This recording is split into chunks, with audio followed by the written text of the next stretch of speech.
name's Danny Diliberto, founder of Ladles of Love. It was founded back in 2014. Communities we work with are all over the peninsula, and we're working with 138 beneficiaries now. We've grown exponentially.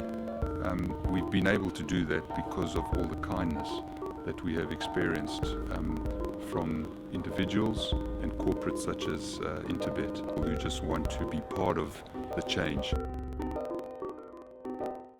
Right, back for race number 3, Splasher 2200. It's grade 3, the first of our feature races, over 2200 meters. And just having a look at this race, number 2, Crimson King, is an early casualty, so take out number 2, Crimson King at this stage of the game. Now, D's the opening leg of the place accumulator, a horse like number 14, Hlui. You've got number 6, Master Fuego. There's a number of runners in here that you can include. How would you be looking to structure the opening leg of the place accumulator? That's a tough question. I think if you can get through the minimum spend, 3 runners, and get through even with 1 runner, you're a winner. But I'm almost certain that guys are going to play it wide here in the place accumulator. No less than 3 runners. If you're going to put in 3 runners and less and you get through, I think you are a winner. 3 Cape Eagle, Sheldon Andre Nell's runner. Last time out, the feedback that I got from the stable is that the horse was not himself on the day. It was just not the Cape Eagle that we racing fans know, and he was 1 pace throughout. He's far better than that. Ponte Pitre, you've called him in races. He runs well, but he's not a straightforward ride, and Dean will tell you that. You know, he's a horse that doesn't help the jockey in a race.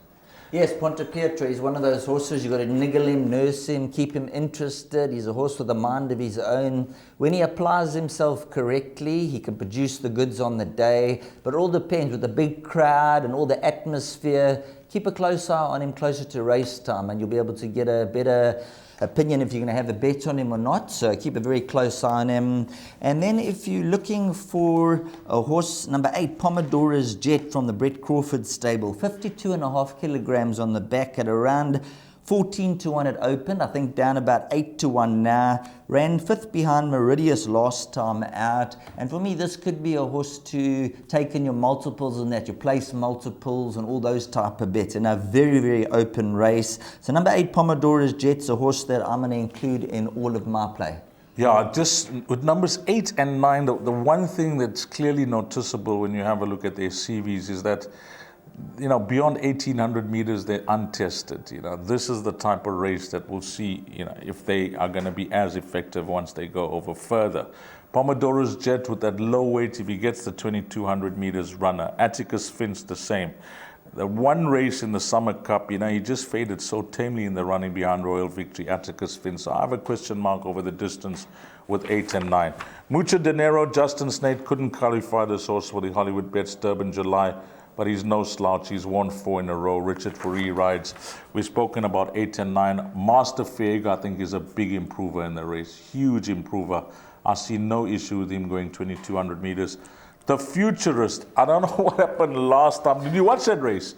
I mean, the horse, it looked like a Royal Zulu warrior at one stage. But he just kept grinding and grinding. I don't know whether the boys were just napping behind him.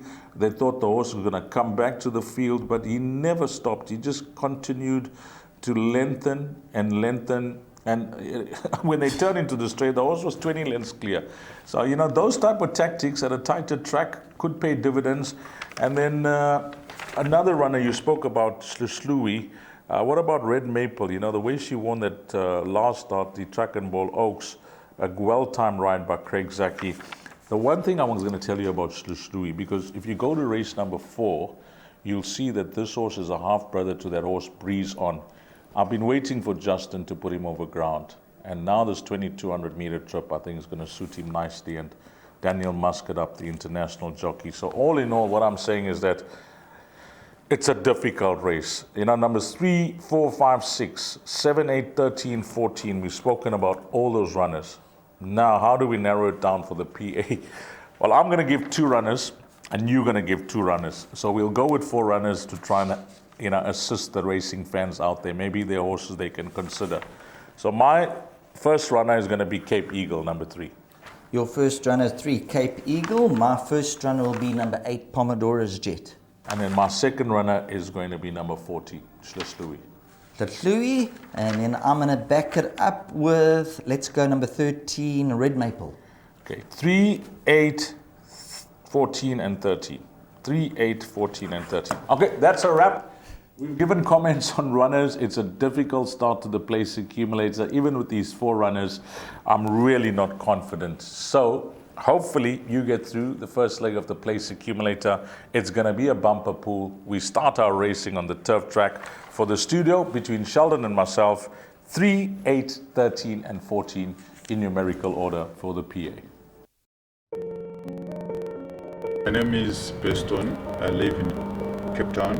Also, I do delivery. Interbet helped me to realize my dreams. Now I have my own delivery vehicle and I'm able to do the removal in and around Cape Town.